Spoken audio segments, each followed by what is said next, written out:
Hello friends, this is Chandan. Welcome to my channel. आज हम एक ऐसी कहानी लेकर आए हैं जो आपको सोचने पर मजबूर कर देगी। क्या हो रहा है हमारे समाज में? क्या सच में लोग डर के साए में जी रहे हैं? 12 अक्टूबर 2024 की वो रात जब महाराष्ट्र के पूर्व मंत्री और जाने माने नेता बाबा सिद्दीकी, बाबा सिद्दीकी का पूरा नाम है जियासुद्दीन अब्दुल रहीम, ठीक है, in short form Baba Siddique. Back to our topic. तो बाबा सिद्दीकी को बेखौफ होकर गोली मार दी गई। सोचिए, ये वही बाबा सिद्दीकी है जिनकी इफ्तियार पार्टी में शाहरुख, आमिर और सलमान जैसे सुपरस्टार को आमंत्रित किया जाता था। शायद यही जिंदगी है।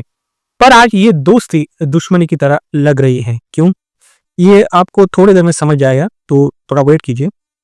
अब सवाल ये है कि इस हत्याकांड के पीछे कौन है और क्यों लॉरेंस बिश्नोई, सलमान खान का नाम इसमें बार बार आ रहा है। सोशल मीडिया पर ऐसे पोस्ट सामने आए हैं जिसमें धमकी भरे अंदाज में कहा गया है कि सलमान का नाम भी अगला हो सकता है। क्या ये महज सिर्फ अफवाह है या फिर किसी बड़े षड्यंत्र की आहट? क्या आपको लगता है कि ये सब लॉरेंस बिश्नोई गैंग की हरकत है जो अंडरवर्ल्ड में अपनी पकड़ मजबूत करना चाहता है, या फिर ये पुरानी दुश्मनी का नतीजा है? सोचिए, ये वही देश है जहां शेर हिंद भगत सिंह ने कहा था, बड़े इरादे बड़े कारनामों की पहचान होते हैं। पर आज ये इरादे क्या सिर्फ डर और खौफ की पहचान बनकर रह गए हैं? तो दोस्तों, क्या आप भी मानते हैं कि ये लड़ाई सिर्फ राजनीतिक नहीं है, ये इससे ज्यादा है? आइए इस पर थोड़ा चर्चा करें और जानें कि इन धमकियों में कितना दम है। एक ऐसी घटना जिसने हर किसी के दिल को हिलाकर रख दिया है। बाबा सिद्दीकी की सुरक्षा, मतलब उन्हें Y+ सिक्योरिटी दिया गया था भाई महाराष्ट्र गवर्नमेंट। तो इसका मतलब क्या था? अगर वे Y+ सिक्योरिटी, मतलब सुरक्षा के बावजूद गोलियों का शिकार हो सकते हैं, तो आखिर ये कैसी सुरक्षा था जिसमें सुरक्षा से ही भरोसा उठ जाए? सोचिए, एक ऐसे इंसान जिसे Y+ सिक्योरिटी दी गई थी, वो भी लॉरेंस बिश्नोई गैंग के शिकार बन गए। क्या ये नहीं बताता है कि महाराष्ट्र की कानून व्यवस्था का हाल क्या है?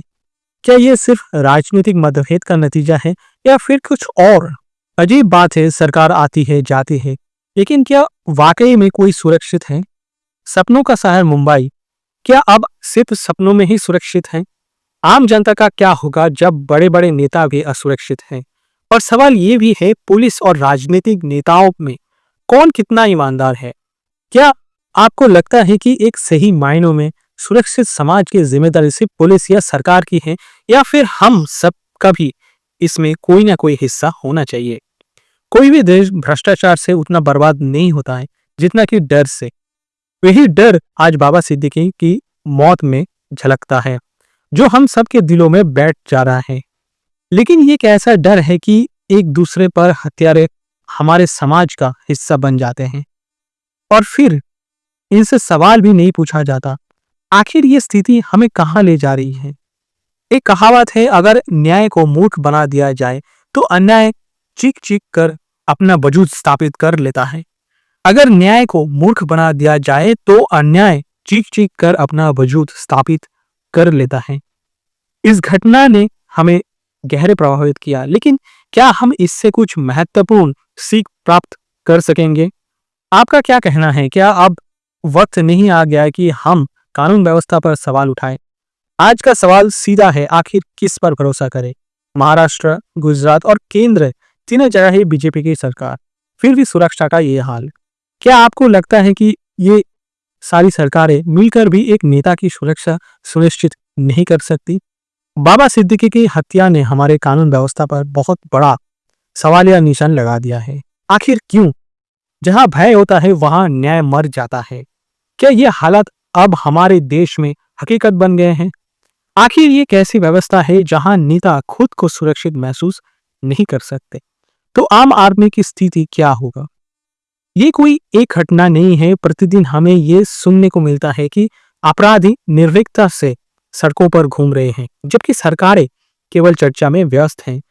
अपराधी खुलेआम घूम रहे हैं और सरकारें सिर्फ बहस में लगी है। तो दोस्तों, क्या ये सब सिर्फ सत्ता की राजनीति का खेल है? क्या आपको भी लगता है कि कानून व्यवस्था सिर्फ कागजों तक सिमट गई है? आपकी राय क्या है?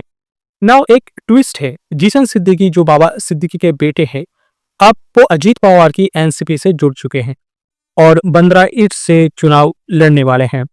एनसीपी का गठबंधन अब बीजेपी के साथ है।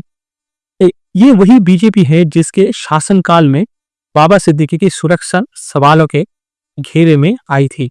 सोचिए एक कैसा संजोग है। वो पार्टी जिसे शायद सबसे ज्यादा सवाल पूछना चाहिए थे, अब उसी के साथ गठबंधन में है। क्या ये सिर्फ राजनीतिक मजबूरी है या कुछ और? राजनीति में दुश्मन कोई नहीं होता है, ना कि कोई दोस्त होता है। क्या ये कहावत सच में इतनी सटीक है? क्या ये सच्ची विडंबना नहीं है कि जिस पार्टी पर हमले का सवाल उठा था, अब उसी का साथ मिलकर चुनाव लड़ा जा रहा है? और क्या आम जनता के लिए ये सवाल नहीं उठता है कि गठबंधन में उनका भला कैसे होगा? आपका क्या मानना है दोस्तों? एक और हत्या और वही पुराना खेल। महाराष्ट्र में कोई बड़ा व्यक्ति, फॉर एग्जाम्पल पास में गुलशन कुमार, श्रीदेवी, सुशांत सिंह राजपूत मारा जाता है तो चर्चा का मुद्दा सिर्फ किसने किया बन जाता है। लॉरेंस बिश्नोई का नाम आते ही सभी चैनलों पर खबरें चलने लगती है, लेकिन असली सवाल कौन पूछेगा? किसी ने पूछा कि इस हत्या की सही जांच क्यों नहीं हो रही है, किसने किया, से ज्यादा जरूरी है कैसे हुआ, ये सवाल होना चाहिए, है ना? क्या हम नहीं जानना चाहते कि अगर लॉरेंस बिश्नोई इसके पीछे था तो साबरमती जेल के अंदर से उसने ये सब कैसे मैनेज किया? कानून के हाथ लंबे होते हैं, पर क्या जेल की दीवारें छोटी हो गई हैं? कानून के हाथ लंबे होते हैं, पर क्या जेल की दीवारें छोटी हो गई हैं? आज हमें सोचना होगा कि आखिर क्यों हर बार नाम तो सामने आता है पर सच दबा दिया जाता है। क्या यही हमारे देश की जांच प्रणाली का स्तर है? क्या हर बड़ा अपराध केवल मीडिया ट्रायल में ही सिमट जाएगा? असली सवालों पर पर्दा डालने का यह तरीका आखिर कब तक चलेगा? जब किसी मशहूर व्यक्ति की जान चली जाती है तो क्या एक आम आदमी खुद को सुरक्षित महसूस कर सकता है? हर नागरिक को न्याय का हक है, चाहे वो अमीर हो या गरीब। क्या किसी ने सवाल उठाया कि अगर लॉरेंस बिश्नोई जेल के अंदर है तो वहां बैठकर उसने ये सब कैसे किया? क्या जेल का सिस्टम इतना ढीला हो गया है कि अंदर से ही अपराधियों का एक नेटवर्क चलता है, या फिर ये सिर्फ नाम सामने रखकर असली दोषियों को बचाने की प्रयास है? अरे भाई, कब तक जनता को सिर्फ नाम से बहलाया जाएगा? क्या हम हर बार ऐसे ही किसी पर उंगली उठाकर मामले को बंद कर देंगे? क्या आपको नहीं लगता है कि ये खेल अब थमना चाहिए? हम आम लोग कब तक इन राजनीतिक खेलों के मोहरे बनते रहेंगे? तो दोस्तों, क्या आपका भी यही सवाल है कि इस बार सच सामने आएगा या फिर हम सब बस इसे एक और बड़ा नाम मानकर भूल जाएंगे? दोस्तों, क्या आपको भी वो वक्त याद है जब हमारे बॉलीवुड के सितारे हर छोटे मोटे मुद्दे पर खुलकर बोलते थे? पेट्रोल डीजल की कीमत बढ़ना, होली या दिवाली पर मेट्रो शेड पर बहस हुए, हर मुद्दे पर उनकी आवाज गूंजती थी। और आज सिद्दीकी जैसे बड़े हस्ती और एक बहुत अच्छा इंसान, भले इंसान की हत्या हुए और बॉलीवुड की आवाज मानो कहीं गुम हो गई है। बाबा सिद्दीकी जो हर साल की इफ्तार पार्टियों में इन सितारों को आमंत्रित करते थे, आज उनकी हत्या को लेकर किसी ने आवाज उठाई क्या? एक बार भी किसी ने इसे कानून व्यवस्था की नाकामी बताया क्या? चुप्पी भी एक बयान होती है और यहाँ तो ये बयान बहुत कुछ कह रही है। क्या हम यही बॉलीवुड से उम्मीद कर सकते हैं? ये वही इंडस्ट्री है जो महाराष्ट्र के खिलाफ खुलकर खड़ी होती थी, और आज क्या ये चुप्पी किसी दबाव की वजह से है या फिर ये वो नई राजनीति है जिसे हम नहीं समझते? आखिर क्यों जब कोई बोलने का सही मौका होता है तो ये आवाज चुप्पी साथ क्यों लेती है?